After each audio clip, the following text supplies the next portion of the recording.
that he broke or tied the Baylor record for touchdowns last year as a freshman and only played in about half of the ball games. So he's going to carry the ball plenty from that position. The other side of the ball, the defense, somewhat gets underrated, I guess. Here we've spent most of this conversation so far offensively. Your defense has been pretty strong, and those that are around say that it should be again this year. Yeah, I think it'll be good again. We've led the conference for the last 2 years as the #1 defense. We shouldn't be too far off this year. Our weakness is that we have lost some experience in secondary, but as starters go, but we still have some good solid people to fill in back there. Defensive end Robin Jones, one of the keys to the Baylor University defense, led the team in sacks last year, and along with teammate Santana Dotson makes up part of a pretty strong defensive line. But Robin, the emphasis always seems to be on Baylor, the talk about the offense, whether it was the years when Grant Taft threw the ball or now with the veer and the option type offense. You defensive guys get overlooked sometimes, and yet you get the job done. Yeah, that's the way that we've grown to be accustomed to. We always just hang around in the background, but really doing our job and holding this team together. When we finished #1 in Southwest Conference defense for the last 5 years or however it goes, it's just something that we strive to do, work hard in the back. The offense guys always get all the publicity, so it's nothing, we're unfamiliar with. But, what goes around coming around, a lot of people appreciate us. But, whatever happens, happens. Santana Dotson, I mentioned his name. You competitive with him to go get that quarterback? Yes, well, people don't really realize Santana and I are real good friends off the field, so that competitiveness is there, and then being a teammate playing the same position, of course you're going to always, a lot of people want to say, you're your own person, but you're going to always try to compete against him. He's an All-American candidate, and you want to be just as good, but being friends, it's really a friendly thing. It's not anything, really damage to him or anything, but yeah, it's real competitive between he and I. Let me ask you about the defensive practice habits. If you have a run and shoot team, the old saying is it's tough for your defense to be good against other football teams because you practice so much against the run and shoot, or those backup offensive players really don't learn the other style. What about your situation now? You're going to be going against, in practice, at least your first team, the I, the Veer, not maybe a team that throws the ball as much. Is that good or bad when then you go against a TCU or a Houston or someone that throws the ball a lot? Well, I think it takes maturity. You have to grow up and just know each week is going to be different. And then practicing against the Veer all week, it can prepare us for teams like Arkansas and Colorado, whatever. But you have to grow up and just learn. You have to take each week at a time and just start off Monday fresh, watching film and study a lot. It's going to take an extra effort, but it can be done.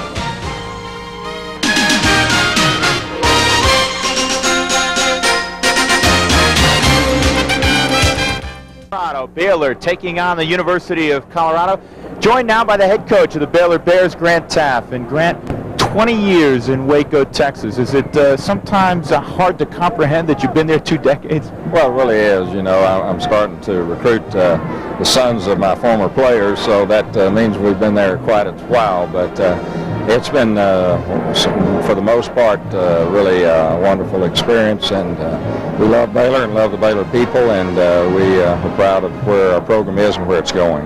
One of the things that has to help the program is the fact that you've built a new facility in the end zone to house the players, and tell us a little bit about that. Well, it's one of the finest and most functional facilities in America. It has 3 floors. The lower floor is all football, weight rooms, dressing rooms, training rooms, meeting rooms, dressing rooms, everything that our players need. Have 11,000 square foot weight room. Then the second floor is our football coaches' offices and work areas and our administration and part of that. And on the third floor is a VIP floor that will hold about 2,000 people with VIP seating. That's a wonderful facility. It has to help you recruit, and it's easy to notice when you look down the roster. One of the things that jumps out at you is the fact that just about everybody on the roster is from the state of Texas. In fact, you traveled to Colorado today. If I'm right, only 2 players who didn't play high school ball in the state of Texas. Will this help you recruit outside of the state? Well, you know, the truth is we really do not recruit that much out of state. What we would like to do is select young men that want the kind of education that Baylor can give, wants to be in the kind of philosophy that we have at Baylor University, the way we treat youngsters, our graduation rate. If something is appealing to a youngster outside of the state, we're certainly going to be interested, but we don't go out of the state recruiting that much. You've had a number of opportunities over the years because you've been so successful to go elsewhere, and I'm sure many of those were enticing, but each time you turn around and you say, I'm going to keep my house where it is in Waco and keep my office exactly where it is. Well, I moved my office this last April when we moved to the new facility after 19 years, but my house is still the same, and I hope it'll remain there the rest of my coaching career. Baylor's been very good to me, and I hope that I've been good to Baylor. Let me ask you about your relationship with your counterpart today, Bill McCartney. It is one that transcends football, is it not? Well, Bill and I have a lot in common, and we hopefully are good football coaches, but more than that, we're family men. We love to be around each other, and we spend time in the summers together, and then we both have a real deep commitment and try to live it out as best we can. Now, Grant, does it help out a little bit, probably on both sides of the football, the fact that you both like to run option, you both know each other very well? Is that an advantage to either you or Bill? Well, it probably will create some interesting things on the field this afternoon, because I'll bet you anything that there'll be some interesting things occur on the field that will be sort of unsuspected, probably both ways, because we do understand each other's philosophy so well. What is the most important thing for a student athlete, a football player at Baylor, to get out of his education in his 4 or 5 years in Waco? Well, you know, one of the most important things is that a person becomes educated. You know, it's one thing to get a degree, but in getting that degree, you should become an educated person. And one of the things that has always been appealing to me about Baylor is that we try to educate the total person. We think the spiritual side is just as important as the physical or the mental side. And in so doing, we've had an astonishing graduation rate over the years, and that pleases us, but we think we and others across the nation can even do a better job, and I believe we will. Mike Singletary is a player who was an All-American for you, and he became a household name with the Chicago Bears. He continues to be an outstanding, if not the best middle linebacker, certainly one of the 2 or 3 best inside backers in the game. When I mention Mike Singletary, I see you smiling. What do you think of right off the bat? Oh, gosh, I love him. He's a great youngster. Man, I guess now, not a youngster, but he's great. He's as great a person as he is a player, and I think he may be as good as ever played the game at his position. He was wonderful for us, a great leader, and he's a great friend. All right. Hey, thanks for coming by, Coach, and best of luck as the afternoon continues. Thanks so much. All right. Grant Taft, the head coach at Baylor University. We'll come back to Boulder. Halftime continues.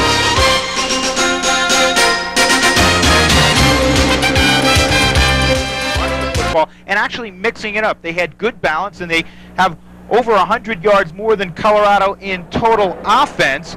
But in terms of time of possession, they have really, really dominated. The only place that they're not winning the football game, unfortunately for them, is on the scoreboard. Yeah, well, time of possession doesn't become important if you don't put points on the board. That's one of the misleading stats. You know, if you score fast and the other team doesn't score, that time of possession doesn't mean a thing. It's an indication that Baylor has been able to run the ball a little bit, but basically that running yardage was on 2 plays. The option play by Joe on 1 play, and where he made the option made to pitch to Mims on the other. It's a close ball game. Still anyone's ball game. I think the team that kind of in that 4th quarter sucks it up a little bit, the conditioning factor, whether the air up here has any factor, but the team that can make a couple of big plays in the 4th quarter and avoid turnovers in the second half will be the team that wins this football game. As you can tell, only one touchdown in this ball game. Let's take a look at that right now. Darian Hagan in a 70-yard drive moved it very quickly down the field, and he found his tight end, Sean Brown, wide open. It was a counter pass we talked about both teams using where they fake play action. Sean Brown came across from left all the way to the right, was wide open, of course took it in the end zone for the touchdown. But more total offense for Baylor. You talked about the 4th quarter, perhaps coming down to conditioning. Do you think philosophically either team will do something different here in the second half? No, I don't think they're going to do much different. These are 2 basic football coaches. They believe in fundamentals. they don't think you win football games by tricks. Now, each of them will have a little surprise, like Grant Taft come with the tight end in the backfield and something of that nature, and they may have one trick play or two. But basically, these coaches know that you win by blocking, tackling, playing good, solid fundamental. That's why they both have the records that they've had. That's why they had the success that they've had. Yeah, no surprise there, is it? No surprise whatsoever in this first half. All right, let's take a look at some other ball games going on in college football. Baylor has won 7 of their last 10 football games. In fact, the only losses were to Houston and Texas in a good ball game, and they tied Texas A&M 7-2-1 over their last 10. And they will kick it off to Colorado to begin the second half. Drew Goodman and Ed Biles. Jeff Ireland has it teed up, and Colorado will send Eric Mitchell and Charles Johnson deep. Actually, it's Hudson deep now with Johnson, and Chris Hudson will down at 5 yards deep. Good kickoff by Ireland, and the bus will start at their own 20-yard line. Their quarterback is the guy they call Mr. Magic, Darian Hagan. As a sophomore, he became only the 6th quarterback in NCAA history to rush for 1,000 and pass for 1,000 in the same season. He finished 5th in the Heisman Trophy balloting that year. Interesting stat, though, in the first half. He carried the ball 5 times on options for only 14 yards, and actually 12 of them was on 1 carry, so he really hasn't been a threat with the option. And the Buffs rushed for only 51 yards in the first half. They have a decent gain with James Hill on first down. Leisha Maston brought him down. 51 yards for the Buffs in the first half. And last week against an opponent they were 23-point favorites over, Wyoming, they struggled. They were only up 16-13 with 7 minutes left in the game. They end up scoring 2 touchdowns late and winning by a score really not indicative of the closeness of the game, 30-13, and they rushed for only 167 a week ago. That's unusual. They're a run team. Here's Hagan, and closing down quickly is Brian Hand. He played the option beautifully, didn't he? He really did. His responsibility was to play the quarterback. He just sat there and waited and forced Hagan to commit back to the inside. Then he drove down in and made the tackle. We're talking about tackles. What a first half. Beekert had for Colorado 17 tackles in the first half. That's incredible. I mean, we did call his name quite a bit, didn't we? That's a season for a lot of players. That's right. Of course, Beekert led the Big 8 in tackles as a sophomore. He's only a junior. Here's a big third down for both schools. Third down and a long 3. Hagan gives to his tailback and call, I don't know. Depends on the spot. It depends on the spot. He spun ahead right at the 30. Jay Leuenberg had a good block at the point of attack. Leisha Maston and Frankie Smith got it, and they'll put the nose across the 30. And just by a couple of inches, they'll move the chains for Colorado. Here is good news if you're a Baylor fan. Colorado, when they rush for less than 200 yards a game, is not a real good football team.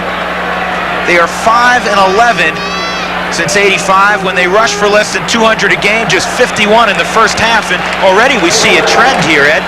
Looks like they want to come out and establish the line of scrimmage rushing the football. It also looks like they're going to run into the short hash mark or the left side over Craig Anderson and Clint Moore, whether they felt like Baylor might have been taking their linemen and slanting them to the right side of the field. They certainly come out here in the second half and running into that short sideline so far. It won't take Baylor long to adjust to that. Second down, call it 6 to go. Hagan has Call and Hill in the backfield, and this is Hill, and James Hill will get it within about 2 yards of a first down. Hill has been the workhorse. He had the most carries in the first half, 7, but only 24 yards. Well, they've come out strong here with a running attack in this third quarter. Back to their kind of football right now. Bill McCartney figured it would take a while for his young offensive line to grow up. He's got a true freshman there. Hagan tried to take it himself, and I don't think so. Depends on the spot. If the official coming from the Baylor side puts a spot, I don't think he made it. I would be very surprised if he got there. Santana Dotson closed in a hurry, and it is almost exactly where it was 10 yards ago. The ball just over the 40. He either made this or missed it by probably less than an inch. They're going to have to measure this, and it just depends on how they set those chains after the last first down. Gary Barnett was to the right of Bill McCartney. He's the offensive coordinator for the Buffaloes, and think they were having the same conversation. This McCarthy was almost smiling. This is one. No, they're short. They're about 3-4 inches short. Well, I missed it by 2 inches. Well, McCartney's gambled before. What do you do here, Ed? You're all over the yard line. I think sound, solid football tells you to punt the ball here. Well, we I think don't the see motion of a home grade, I think he's going to go for it. And this could be a big turning point. If Baylor stops him here, what a lift, emotional lift it will be for Baylor. Well, I know of one thing. I wouldn't hand the football off. They may try to jerk him offside but hold a long count too. Hagan takes it. Got it on the surge. I would think he got it on the surge. The interesting thing, because Baylor plays an even front, they didn't cover up the center there. They're both tackles trying to wedge down in between the guard and the center. It's very difficult to make all kind of adjustments for just one particular play. It's awful hard to stop somebody 2 downs in a row for less than an inch. I don't think they need to measure this one. I don't think this one's that close. Well, they think evidently it is. There he is. He went straight in. See, he didn't have it originally, but he took that second surge. The first shot there, he didn't have the first down, but then he took the second surge and he made it with that second effort. Now this one he made by the same amount that he missed it for before. Yeah, barely. About 3/4 of a football. The second surge was where he got it. He had made it with the first effort. Well, you look like a genius when you decide to go for it on 4th down in your own territory and you make it. Well, you have to have confidence in your offensive line and your offensive team, and that shows them you have confidence in them. Well, 1st and 10 for Colorado. Initial possession, second half. Hill will try to bounce it outside, and that won't go anywhere. Albert Fontenot, the junior college transfer from Navarro Junior College, who was recruited here in Colorado, made the tackle, and we have a Baylor defender down. Well, Fontenot was recruited by everybody. He's from Yates High School in Houston. He's 6'5", 245 pounds. He's a player. There's Marcus Lowe down again, second time this afternoon. We talked about the fact that Colorado was running into that short sideline. Wouldn't take Baylor long to adjust. They adjusted that time. They brought their defensive line to the side that they were running to. So now it's going to be 2nd down and 10. Let's watch Fontenot work down the line of scrimmage against the tight end here, Sean Brown. That's a good play. They tried to use a full block. See, they were trying to take him down to the inside and have the tackle kind of step around to make that block, but Fontenot uses his hands just the way he's coached. Get your hands on that tight end. Don't let him drive you off the line of scrimmage. Very hard to run the football if an end or an outside linebacker controls the tight end that way. And slowly, Marcus Lowe makes his way to the sideline, but he's hurting right now. Well, I think he just re-injured what he had injured early here, and you're probably going to go there and get a little bit of rest. And competitive he is, senior, he'll probably be back in there in the 4th quarter. 2nd down and 10 for the Buffaloes, and left guard moves. No question, the left guard, Clint Moore, who is a true freshman, 6'4" and 285, and last year,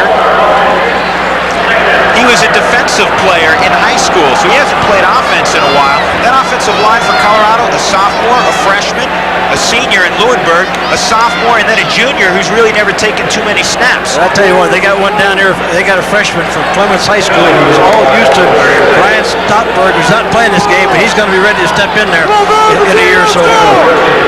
They will have a tremendous offensive line in a year or two from now. Now it's 2nd down and 15. Hagan wants to throw it, perhaps.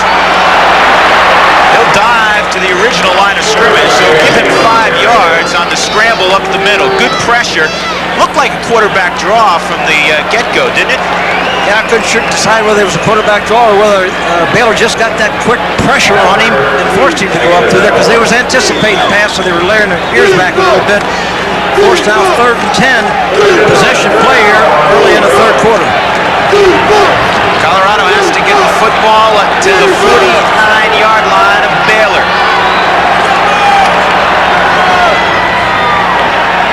Hagan in trouble, loses the football. I think Colorado got back on it. And of course, whenever there's a pileup for a loose ball, each team points in one direction. Of course, that's a position that the football teams want to get Colorado in, where they've got the 3rd and 10, and you know he has to pass. And see what they want to do. They kept him in the pocket. See how they had him surrounded? Great pressure and rush by Baylor, because the 2 ends was outside, the 2 tackles were inside, and with Hagan's size, he can't see through those defensive offensive linemen downfield. He's got to get outside to be successful. The man who snapped the football recovered the football, Jay Lewinberg. The pressure came from Albert Fontenot. So Mitch Berger back in the ball game. He's hit the ball well today, and this one is really up in the sky. And a fair catch at the 25-yard line by, it's not Kedrick Bell. I thought it would be Kedrick Bell. It looked like he was looking up at his son. Looked like he was having some real problems. Frankie Smith, the defensive back, looked like he was really fighting his son a little bit as he was looking up there as he made the fair catch. 42-yarder on the punt, no return. Baylor, Missouri has the Big 8 next week back in Waco, and they travel to SMU, and then remember October 5th they have to play at Houston. Then the Aggies come to Waco. Of course, at Arkansas, they finish up in Texas on the 23rd of November. Formidable schedule this year for the Baylor Bears. J.J. Joe, quarterback, he wants to throw it, and he wants a bunch, and he's got a man wide open. It's a foot race. Forget it. Bonner's going to win it. No flags down. Touchdown, Baylor Bears. Well, how about that? Play action. First time they had their hands on the ball. The second half. Fake the play action. They've been throwing all that stuff inside off that play action. All the crossing runners. This time, 6'3", 196-pound junior Melvin Bonner just took off. Watch you now. Instead of curling, now he just takes off and runs down the field, outruns the defensive back. Now it's a foot race. Bonner says, hey, I've got good enough speed to beat you into the end zone. Chris Hudson was just beaten on the play. Not even close. Bonner was open by 10 yards. That's what play action does. You get cut up, defensive backs looking into the backfield. That's all it takes, a second for a receiver to run by you. Now Jeff Ireland, who had one blocked, a field goal, gets a good snap this time and plants it through.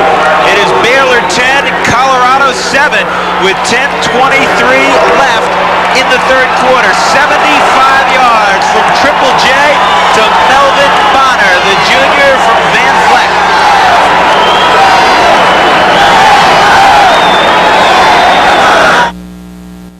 Play action. So you see the play action. Now he's coming back and he's looking for Bonner all the way. No doubt in his mind. Bonner just takes it, kind of waits for a little bit, but now it's a foot race. He's got 35 yards to go, and he smells the touchdown. He can run that 35 yards pretty quick to give Baylor the first lead they've had in this football game. I'll tell you exactly how quick. 10 seconds. That's all it took. One play, 75 yards. That's rather efficient. 10-7, Baylor is broken on top. And it has really quieted the crowd here at Folsom Field. 11th consecutive sellout. Better than 51,000 expected. Baylor defensive players will take that score, but they wish they'd taken 5 or 6 plays and then got to give a chance to get their breath over on that sideline. Well, altitude might play a factor, more than a mile high here in Boulder, Colorado. And Ireland really kicks the stuffings out of this one. 5 yards deep, and it'll be down to the end zone there by Charles Johnson, and the Buffaloes will start again at their own 20-yard line, now trailing for the first time in the ballgame.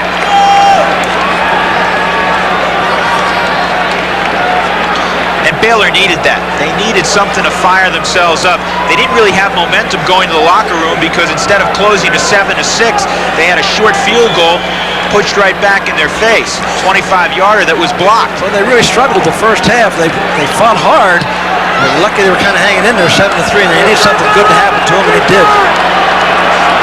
Ken Call behind James Hill, and Call gets the call, and according to the punt, he gets about a yard. Disrupting everything in the backfield was Marcus Lowe.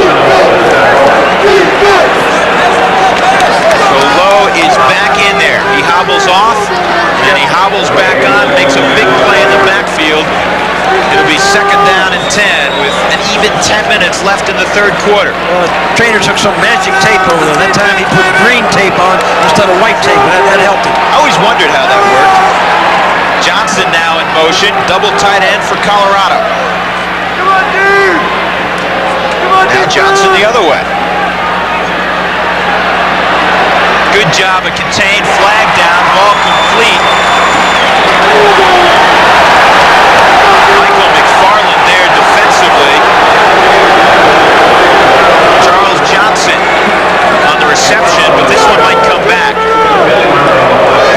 depends on obviously on what the penalty call might be. Let's see what they call. Looks like it's against Colorado. Probably that's illegal motion. I thought it might be holding up that area.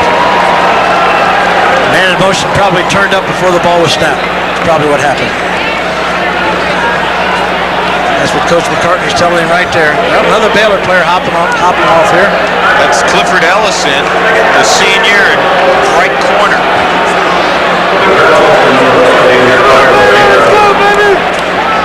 That hopefully looks like one. He'll walk off on the sideline and be back in there quickly. Well, that was a big penalty against Colorado. Instead of having a first down up around the 32 or 3 yard line, they're now backed up second down and 15 on their own 15-yard line. What a difference a 5-yard penalty can make. Farius Walker, number 41, has replaced Ellison in the secondary for the Bears. Mark Henry now in motion. Hagan throwing, and he's wide of Mark Henry. And one of the things that Baylor has done on the first 3 rollouts of the half for Colorado is contain him, keep Hagan inside. Well, you can see again that the coaches we talked about the first half, he was getting outside, beating the containment, that they really must have emphasized keeping him in contained, forcing him to throw the football where he doesn't want to throw it, to the sidelines and that. He had great success in the first half, and in the ball game against Wyoming, throwing that ball to that tight end down in the middle area. So far, kind of going outside a little bit more now. Big third down play for Colorado right now. Colorado was 1 of 3 in the first half on third down and just 3 of 13 last week against Wyoming. They need a bunch here, 15.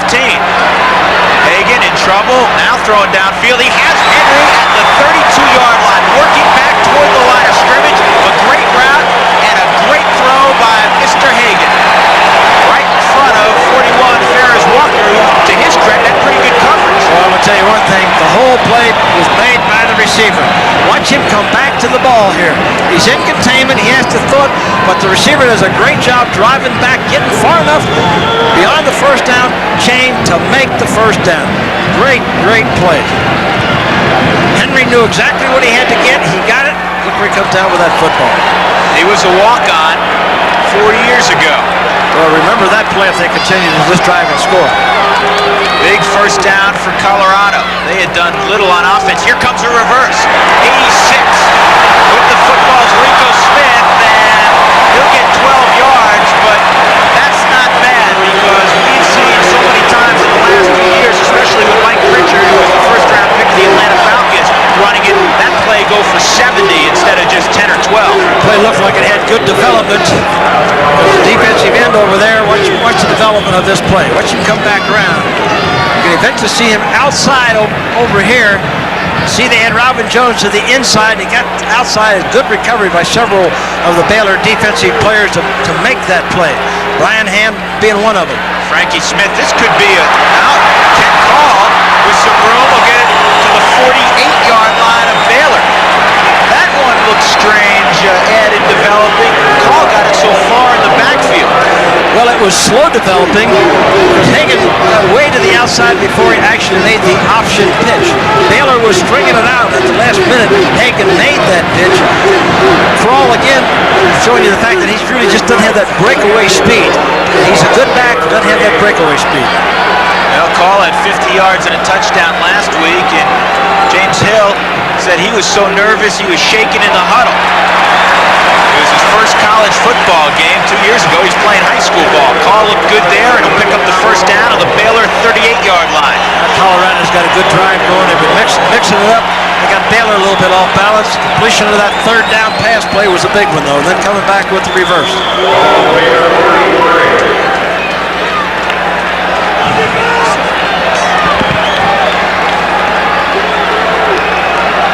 Chris Lewis is checked into the secondary for Keith Caldwell at free safety, and not a whole lot doing for James Hill, and it's tough to run against the middle of that Baylor line. Marcus Lowe and Santana Dotson usually occupy the middle. And the middle linebacker in there, pretty good also. Dotson and Lowe, both preseason All-Americans. Marcus Lowe started his career at Oklahoma, had a bad knee injury, rehabilitated it, and then transferred back closer to home. He's from Houston. This has been a play-action formation for him. There it is, the play-action pass. That was ugly-looking play action, and Henry narrowly made a terrific reception, but it got popped loose. And coming over to help was Frankie Smith. Boy, Keith Codwell also came across there and put a big hit on that play. Keith Codwell, the free safety, just timed that up good. Made it awful difficult for him. There was a play action off that formation we talked about. Here comes a pass to watch number 3, Keith Codwell, come into this play right there. Timing it up, he lost his helmet. Codwell lost his helmet, and also the football comes rolling out of there. You know, I thought it was Caldwell, and I saw him with his helmet off. And I thought maybe he was on the sideline. I didn't want to call his name. Super play by the junior safety from Austin. 3rd down and 10.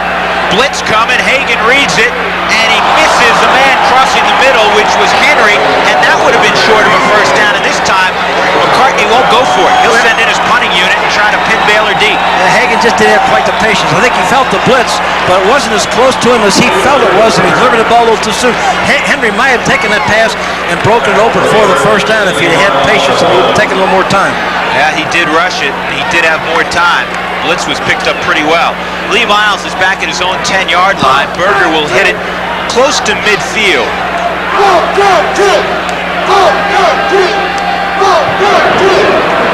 And Miles picks up the fair catch and makes one nicely at the 12-yard line. Started to run, and of course the crowd said, hey, that should be a penalty, but Lee caught himself. I think he's upset himself for making the fair catch.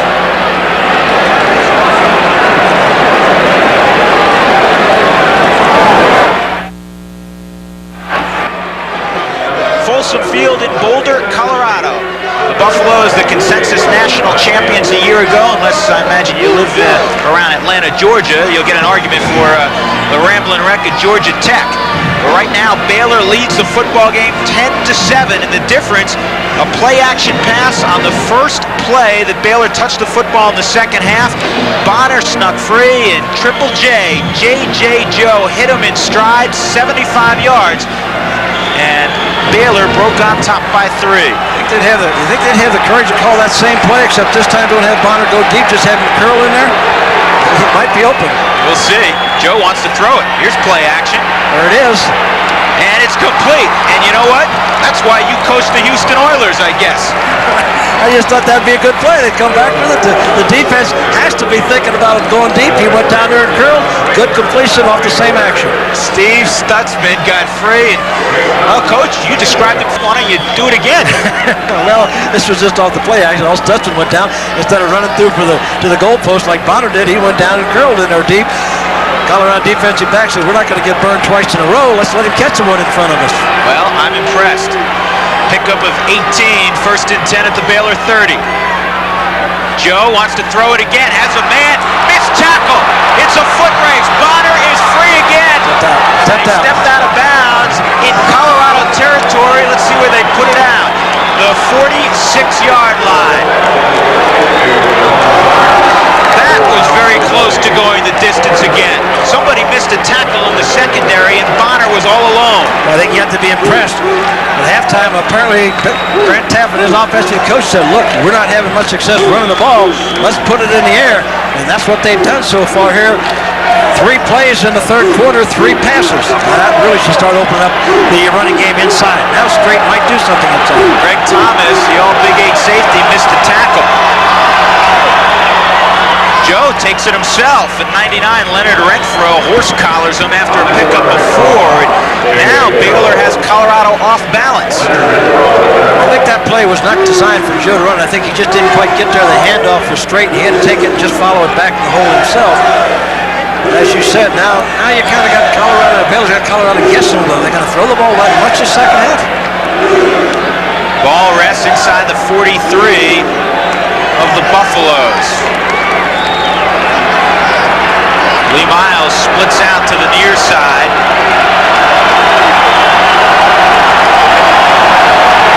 McKenzie in motion. Joe runs option. Plenty of room. J.J. Joe. He'll dive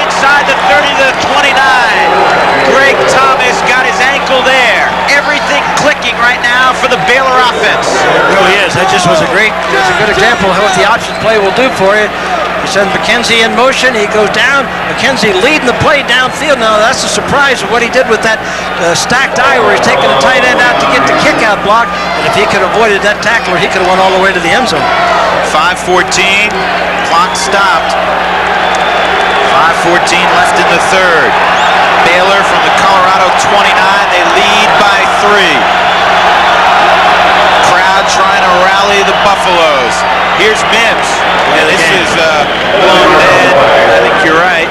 Well, I don't know. I saw some time left on the 25-second clock, so maybe somebody moved on the Baylor side of the ball. Good call, Drew. Good call. But nothing like the call a few moments ago on the play action, though. I mean, you were right in the huddle for that one. As Darian Hagan looks like a concerned senior right now. This is really, I think, crucial for Colorado defensively to not allow Baylor to score another touchdown to go up 17. That puts them in a position they got to score a couple of times. The field goal really wouldn't hurt them. You don't want to give it away, but the field goal would only put them up to 1 touchdown and put Colorado ahead. First down, 15 yards to go. They go delay to Mims, and he breaks through. Mims will pick up 5 or 6 on a play that looked like it might lose a couple. Renfro and Greg Thomas finally collared him, but David Mims, 5'9", 176 pounds, the ability to make you miss, and that's really what you need with a deep-eye tailback. Well, you really want to grade a back or football player, how many yards he gains on his own. You or I or anybody, if it's a wide open hole, you can run 10 yards before you get somebody, can pick up 10 yards. But when you get in trouble and you avoid people who make tackles and you pick up positive yardage, which is what he did on that play, that's what coaches love to see. Big play because instead of second down at 15 or 16, it's second down at 9. Mims will go in motion, straight, the only one home in the backfield. This didn't look good from the get-go. A collision between Straight Joe and Beaker shot the gap along with John Knutson, and it'll be a loss of a couple. So now it'll be third down and 11. And Ed, we've seen 2 similar situations in the first half, down in the, we don't want to call it the red zone, but down in plus territory. They had third down and long. They had a reverse once. They tried to throw once. What do you do here?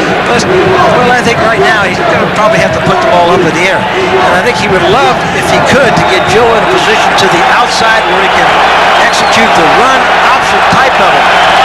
Conceivably, watch for the tight end come. Oh, he's not coming across. He's got Miles open, and Miles runs out of bounds. I think he just couldn't keep his feet to stay in bounds. He's going to be 4 yards short, though it did appear if there was a little more room on the sideline, he might have been able to turn it up for a first down. He really did. Take a look down. You see the 2 receivers going down, one cleaning out, Miles coming to the outside. Now he's got to make that effort. He lost his balance, and he couldn't just recover his balance and turn upfield. He had about as much out of it as he possibly could. From Colorado's standpoint, holding this to a field goal could be a big factor in the outcome of the ballgame. Ireland will try one from 40 yards away in the near hash mark. He's 1 for 2 in field goals today. He had one from 41 in the first half. 1 for 25 was blocked. This one looks pretty good. It is. 13-7. Baylor stretches their lead to a half dozen with 3:11 left in the third quarter.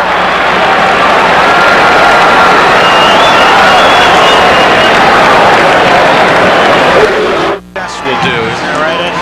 Well, what a big block field goal that was before the half now. Instead of would have taken 2 scores for Colorado to get back in it. Now they are a touchdown and an extra point away from taking the lead. But they have had trouble moving the football consistently. They did move it into Baylor territory last time they had it, and then Baylor rose to the occasion and forced Colorado to punt. Ireland will hit it either to Charles Johnson or Chris Hudson.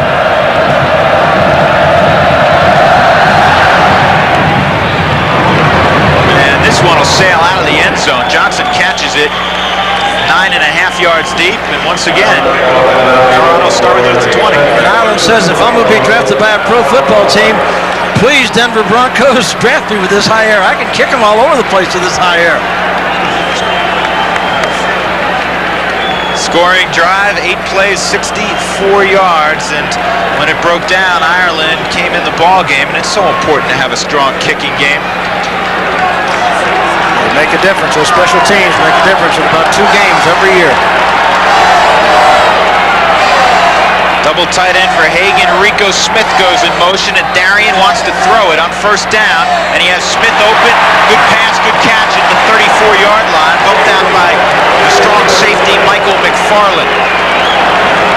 McFarland, the only one of the quartet in the secondary to start a year ago.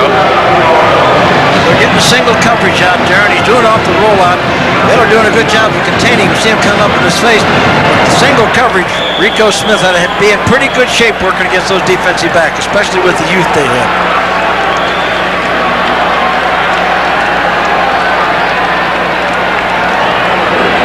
Hagan, he's in trouble. Now he finds some room, and Hagan will actually pick up 6, 7, maybe 8 yards on a play that the common man would have lost 3. That just shows you his great athletic ability. The normal quarterback would have been stopped for loss of a yard or 2 maybe on the play. His great athletic ability turned this play into a game.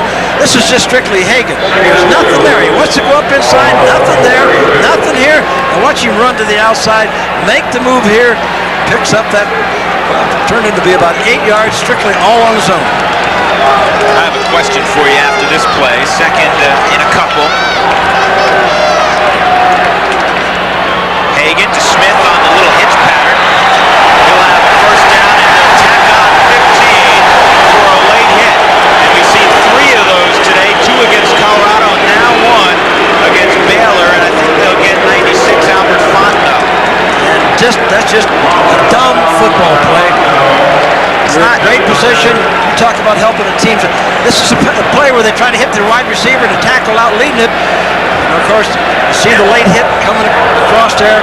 It's actually Brian Hand who hit. Coach Taff will show that when he gets back. They go on to score. That cheap yardage helps drive so many times. Yeah, they moved all the way to the 38-yard line of Baylor. It was Brian Hand who was a little overzealous on the play, not Fontenot. Fontenot got a piece of Hagan and actually knocked him out of bounds for Smith. They're having success now with the rollout one-on-one here. Here comes option, and Call has it. This looks to be the defense fairly well, but Call gets a good block on the corner. They load it up on the corner. Good job getting yardage on that play. Just a piece of a block in there. It was gotten, I believe, by Michael Westbrook. I think that's just a piece of a backer coming from the inside out, which allowed that play to open up. And a good gain again on first down. The question I wanted to ask you is, there's been some speculation. They have Cordell Stewart, a true freshman from Louisiana, and quarterback this Colorado. They think the world of him about lining Hagan up at tailback. What are your thoughts on that? Talk about that after this play. Call picks his way, close to a first down, still going. And there you see the size of Call helping himself there. He's 6'1" and a solid 200 pounds. Bounces off a couple of people and has the first down inside the 30-yard line. Drew, I wouldn't agree with that theory at all. You got a veteran quarterback. Of course, you see him here handing the ball off. He was elected to national championships. He's been a great player for you. Now you're going to take an untried freshman, put him at the quarterback position, take Hagan and make a tailback out of him. That really doesn't compute from any solid thing. That's one of those theories that people dream up. That's kind of a question they must call in on a talk show. Someone that just had nothing else to do and come up with that theory. Why would you take an experienced senior 2-letter end quarterback who's done a great job for you and change positions with him? I've seen the Cincinnati Bengals ruin a player from Baylor this year, and they're going to change his position back. James Francis, a great linebacker from Baylor with the Bengals. Rookie of the year, led the team in sacks, led the team in tackles, led the teams in big plays, and they take him and move him to the inside. Against the Oilers the other night, he could only make 3 plays. You don't take a great player and change his position. All right, I think you feel rather strongly on that particular issue. Well, so many people come up and they call all these radio and all these talk shows. Believe me, I get them here, so I don't know. I've heard those questions. I don't know whether that came on your show or not, but there are people who just have had no experience in coaching. They have no idea how tough it would be to take. I don't know Stewart, never seen a kid in my life, but I know he's a freshman. I know he's never taken snap in college football.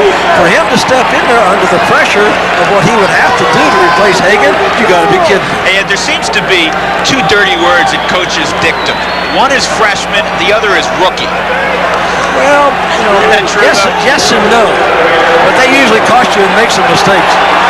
1st and 10 for Colorado at the Baylor 26-yard line. And Matt Bell, his first carry, and he won't get much.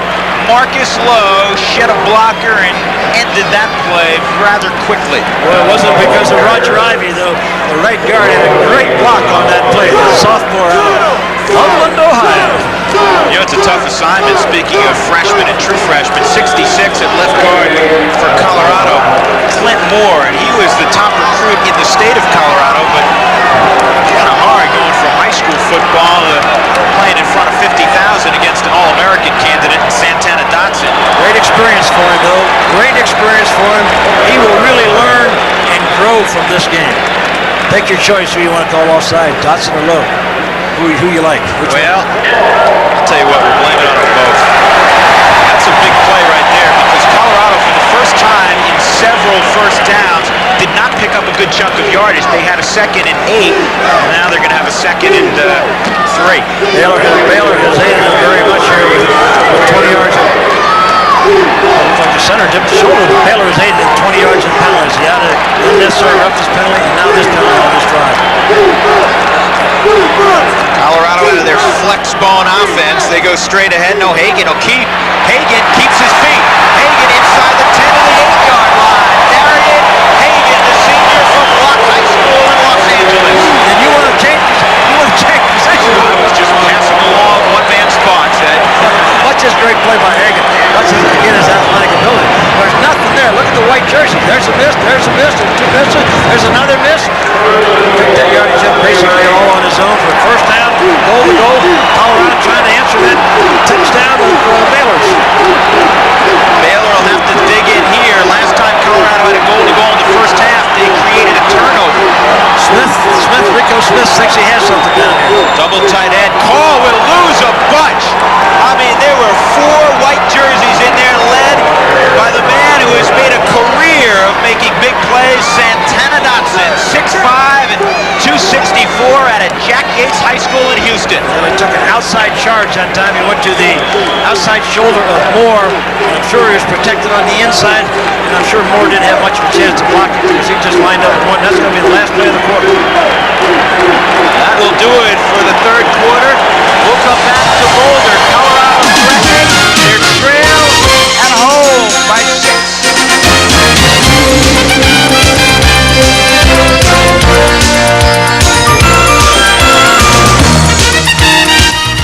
With a 2nd and goal at the Baylor 10-yard line. Drew Goodman and Ed Biles from Folsom Field, a sold-out Folsom Field where the 23rd ranked Bears of Baylor trying to shock the 12th ranked Buffaloes. If you got to go to the restroom, go now because you got 15 minutes of great football is going to come up here in this last quarter. A lot of things on the line. You got the 11-game nation's longest winning streak, their home winning streak on the line, and Baylor would love to put all of that to rest. Is it throwing down? I don't think so. It's an option down. Call has a corner. He gets a great block. Ken Cole will score. Great block at the point of attack on the option by Mark Henry, the wideout.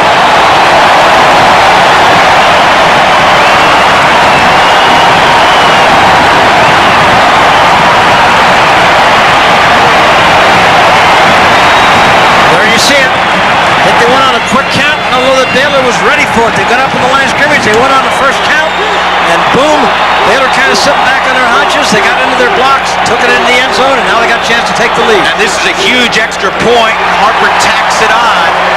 Jim Harper nails the extra point. The Buffaloes had made 111 straight going into last week with PATs, and they had one blocked against Wyoming, but they're starting another streak.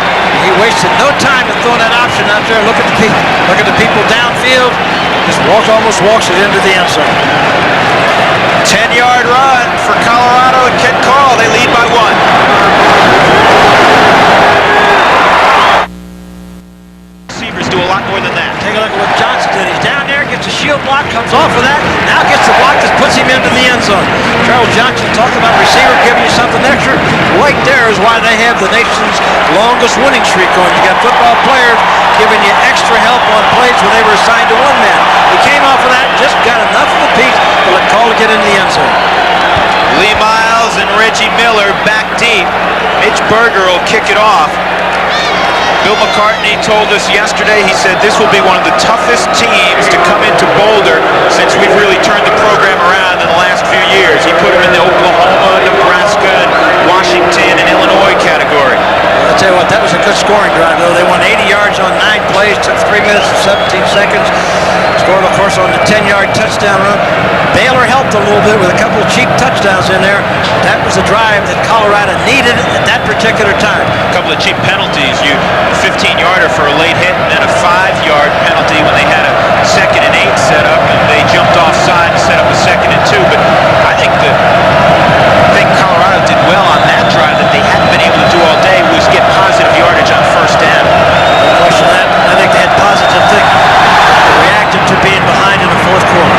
Berger kicks it deep, and it'll be 2 yards deep, and Miller says, I think I'll stay there.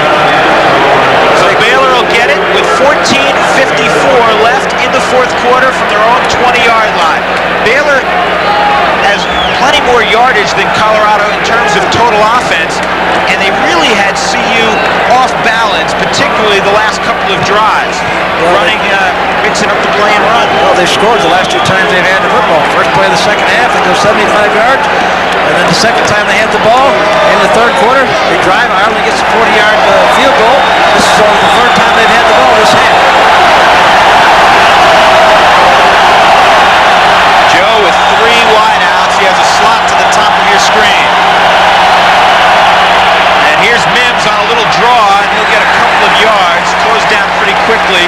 And Greg Meekert, is he close to 30 tackles now?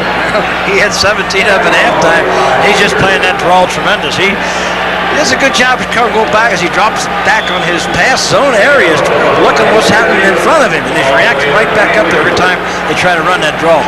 I don't know as far as the breakdown in terms of solos and assisted tackles. Beakert's best game was against Illinois a year ago. He had 19 solos in that one. He's got to be getting close. Joe is in all kinds of trouble, and is that caught? Oh, looks like it was caught. I think it was. Mike McKenzie off the deflection. Well, that is a fortuitous deflection for Baylor because Joe was, I think, trying to throw it away. Yeah, it looked like he was trying to play action, trying to roll to the outside. Now Colorado with a great containment. He knew he wanted to go the tight end on the crossing pattern that they've been running, but it was tipped. Again, great athletic ability shown by the junior Mike McKenzie. Big play because now all they need is a couple of yards for the first down. They load up the backfield with the tight end who now moves. That's McKenzie. Joe gives to Strait. Second effort, first down. Yes. Robert Strait goes about 250, and you can't knock him off his pins with one man. I saw 2 football players make big first downs. Joe on the second effort where he made his on the quarterback sneak. Strait now. Look at the offensive line. Not much there. Now watch him bounce off of that, though, and fight himself forward to get the first down. Strait on that play. Hagan on that play. He said, we had you stopped. Saw Bill McCartney a moment ago. His record at Colorado, 58-46-2. He's 51-21-1, 70% winning percentage the last 5 years. Joe wants a bunch, has a man, and McKenzie has it knocked free. Pretty good hit in the secondary by Dion Figures coming over to help out the left cornerback and an All-American candidate. I also think maybe John Knutson might have got his hand on that ball. Let's take a look at it as he comes back in there off his drop. There goes Knutson right there. No, he didn't. Good hit in there. You called it right. Good play. Isn't it amazing? He catches a deflected pass. That one he's got in his hands. He's got that one in his hands. All he's got to do is concentrate, but he might have seen the tackler coming into him. If he concentrates, he brings it in. He might go back to the huddle and say, hey, Jay, if you're going to toss me that ball over the linebacker, try to get it in there a little quicker. And J.J. Joe wants to call a timeout. Whenever you see a timeout called before you're inside inside 2 or 3 minutes, you worry if that comes back to haunt you. Well, I think what happened, the play was sent into the sideline, and it was probably in the heat of the ball game. Sometimes you get a little bit of confusion. That wide receiver bringing the play in might just interpret a little bit different than what the quarterback is anticipating. And Joe was kind of looking quizzically at the thing, and he didn't want to waste a play. 12:57 left in the half, and while we have a moment, we'll tell you that Special Order Sports presents live college football all autumn long. Call your cable company to order. October 19th, Texas A&M will be in Waco to take on Baylor. The hit 10 from their own 32.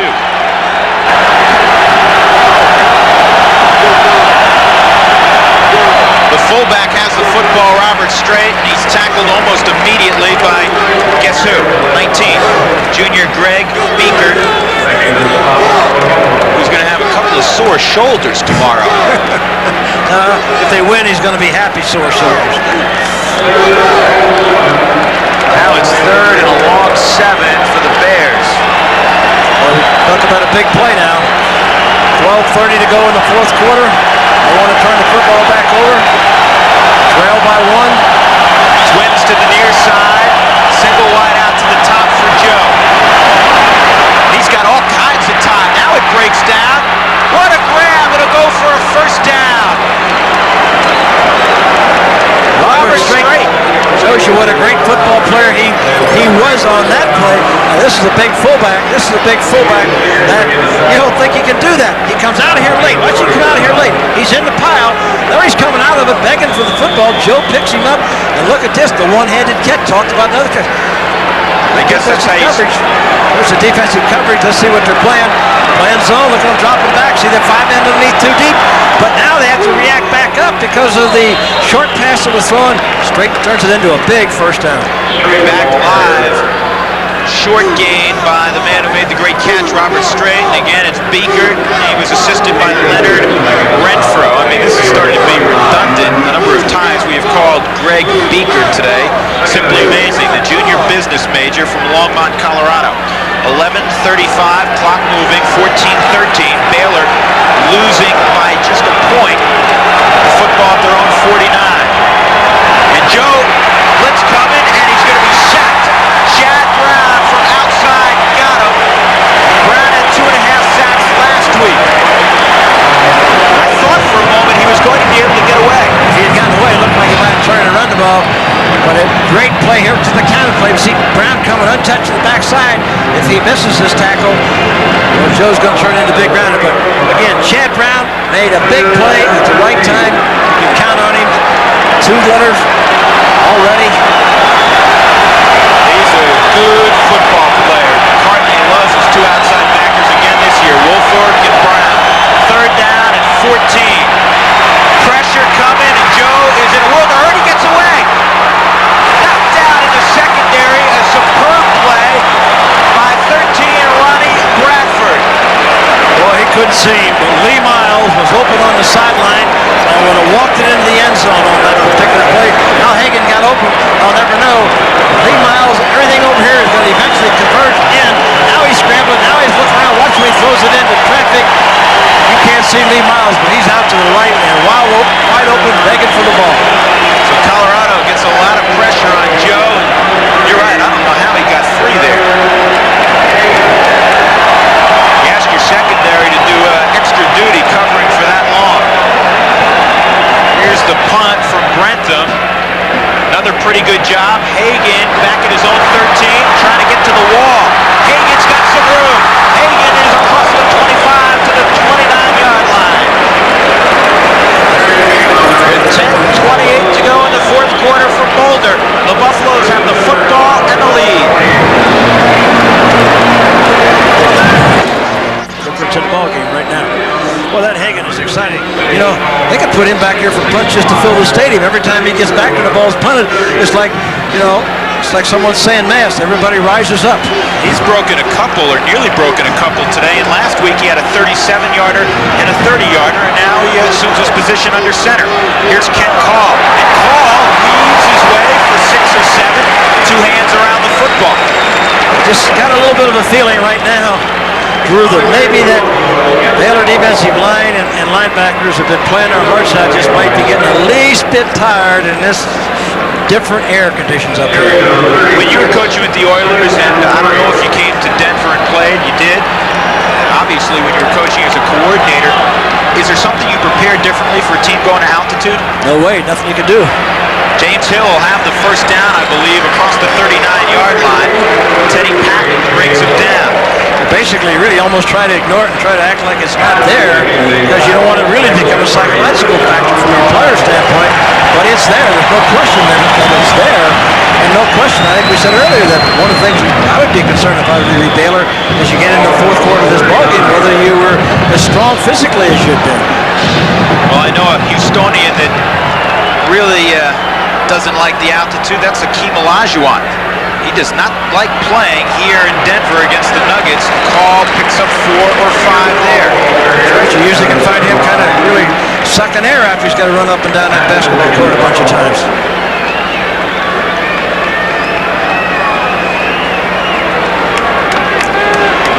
Now the clocks will become a factor in the ballgame. 9:20 to go in the fourth quarter. Call just slightly better than he was a week ago. 10 carries now, 54 yards. Last week against Wyoming, he had 50 on 10. Here comes the option. Hagan brings it back the other way. He's in a lot of trouble. 97, Teddy Patton stayed home, and now we have a flag in late. Did you see what happened? No, I have no idea. Well, it's a big call, though, I'll tell you that. This is a big call in the football game. If it's against Baylor, where they would have had third down and about 15, and it looks like it's, boy, what a big call, whatever this official detected. You know, some Colorado players it might have been against Hagan for slapping and Hagan, okay, well, Hagan must have done something after the play. I didn't see a face mask. I was trying to figure out what had conceivably could have happened. The call goes against Hagan, so evidently I have a feeling he may have been frustrated. I guess from a coaching standpoint, he was very frustrated because it was a busted play. Maybe someone went the wrong way, and when he got tackled and put down like that, he probably made some uncomplimentary, something that a student of his ability normally wouldn't say.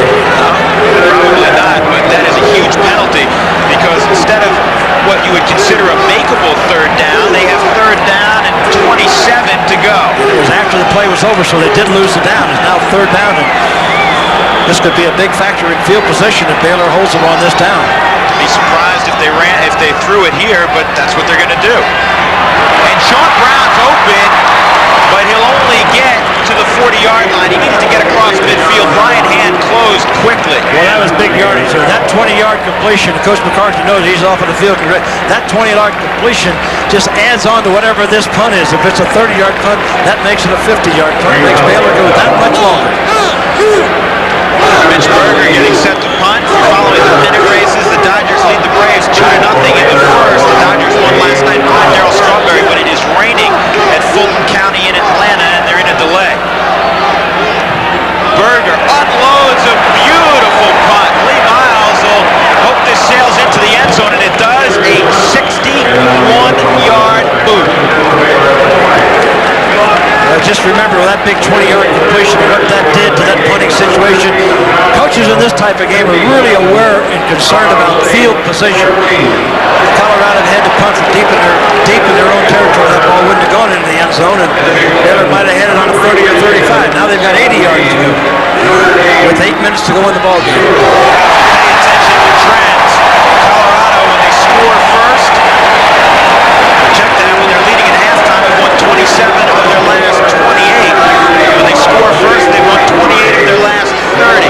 But Baylor trails only by a point, and they have far more total offense than the host school. Not one of those Baylor players knows that right now. And not one of them cares.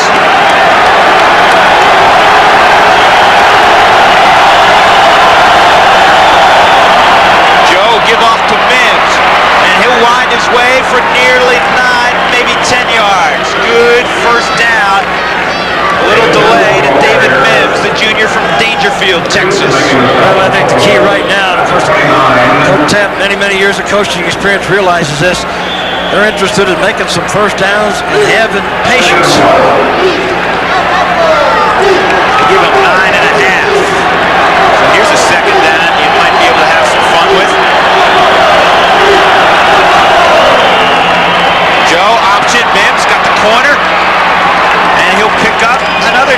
12 to the 41 or 42 before Eric Hamilton had to make the tackle in the secondary, assisted by Chad Brown. Some scores from around the country. 13th ranked Nebraska really walloping Colorado State 57 to 14 in the third.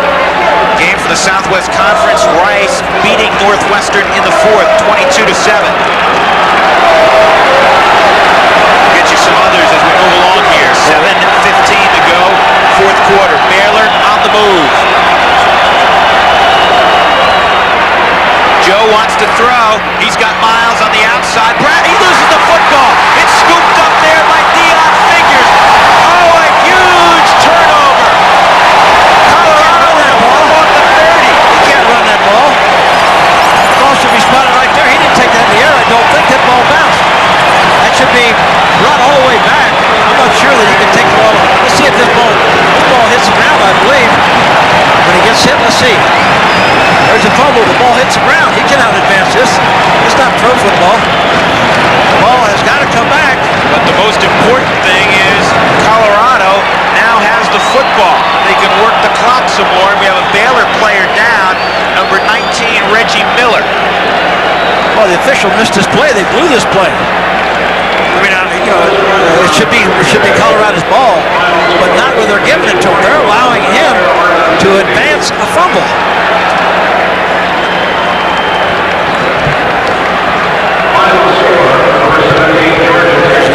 Injury down on the field.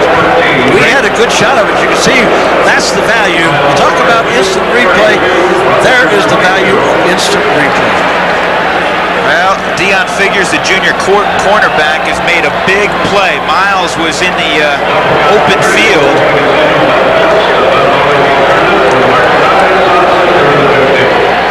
And Greg Lindsey hit him and forced the ball loose. And they're still attending to Reggie Miller, the junior from Waco.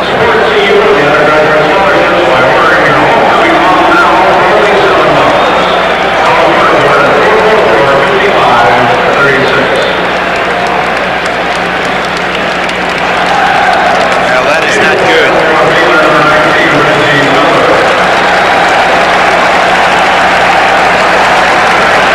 The communications major, Reggie Miller, 5'9" and 167 pounds, and they'll need him, particularly if the clock winds down some more and Joe is forced to throw the ball quite a bit. 7:02 remains in the fourth quarter. I'm looking at the rule book because I wanted to make sure that I was right on the call, because the ball did obviously hit the AstroTurf. If the ball fumble, we're talking about a backward pass, or fumble, if it's caught in flight, let's catch up the play here. Tough call against. Here's Hagan on the option, and he'll have to eat the football, and he'll lose a couple. Good job defensively. But if the ball is recovered after it hits the ground beyond the neutral zone, only the offensive team may advance it. Officials just missed that. Well, they blew that one. Here's some scores from around the country. Robin Jones made that play, and a superb play. Oklahoma 20-2 over North Texas State. Tennessee is knocked off the Bruins 30-16 today.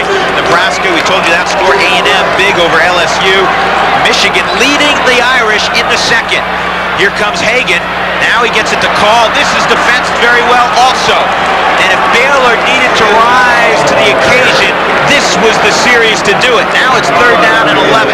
Yeah, it's probably the biggest 3rd down play of the game from both teams' standpoint. A little long for a field goal attempt here, and it would still put Baylor in a position if they could move the ball to get down in position. There's only 6 minutes to go here now in the fourth quarter. I'm still a little bit shocked that that official over there didn't see that play. Almost in front of him. We have an update. It's now Michigan 17-0 over the Fighting Irish. That ball game in Ann Arbor. Big 3rd down here. Hagan, I think this could be a halfback option pass, a throwback. He wanted to throw it back, and Baylor defensed it well. But Westbrook has all kinds of room. He'll get the first down. All the way to the 14-yard line. The ball comes loose late. My goodness, what a play. The other official's going to blow it down, though. Even if Baylor gets the ball, they're not going to have it. The other official, the same official who didn't make the call, blew this play down. I hope he's a Southwest Conference official, because the Baylor coaches will be off one after if he isn't. That's the same official blew this ball dead. Let's see if his knee is down. Still fighting. There's the ball loose. I don't know. It all depends if his progress was stopped. And we can't tell, obviously, on replay if the whistle was blown. This was going to be a throwback to Darian Hagan, and he was covered. What a great play by Michael Westbrook to pick up the key first down. And Call will try the middle for a couple. Along with that, they've also got the clock running down. They're going to be way down. They're in a position to kick a field goal, so that Baylor would have to score a touchdown, and they're going to use time off the clock now. We were told before the game that if they handed the ball off to Westbrook, look for a throwback to Hagan. Well, that's all well and good, but the corner, and I'm sorry we don't have his name at this time, he wasn't fooled. He had Darian Hagan man for man, and Westbrook just did a great job of improvising. Great defensive play by Baylor originally, and then they break down and not get back to make the tackle. Here comes the option. Hagan will keep, and Hagan will get inside the 10 or the 9, maybe the 8-yard line. Colorado needs to get inside the 4 for a first down, but the clock is now a big ally of the home team. 4:23, 4:22, and it's moving. Leashay, Maston, and Curtis Hafford there defensively. Colorado leads it by a point. Oh, what a big play by Westbrook. They were in a position that they couldn't have kicked the field goal. It would have been a long field goal. They wouldn't have wanted to attempt it to give Baylor the field position. Instead, he picks up the first down, and then they're knocking down with possibly score and use up 2 or 3 more minutes off the clock. It's a pretty heady play by a guy who's just a redshirt freshman, Westbrook from Detroit. Hagan gives off to his fullback on third down, and he won't be close to a first down. James Hill was stopped by Leashay Maston, and it'll be a full 2-yard shy, maybe even 3 of a first down. And Colorado, I'm sure, will kick the field goal because now you would force Baylor into scoring a touchdown to win the game. And they may use all the time off the clock here because 5 yards in this position doesn't make a bit of difference, makes a better angle. They're going to use all the clock that they can. They'll take the delay of the game penalty here. Take the delay of the game penalty. They'll get it to about 3:10. 14-13 Colorado, and now they call a timeout with 3:14 left. They could have moved it 4 more seconds, and with the score 14-13 Colorado, they'll step aside.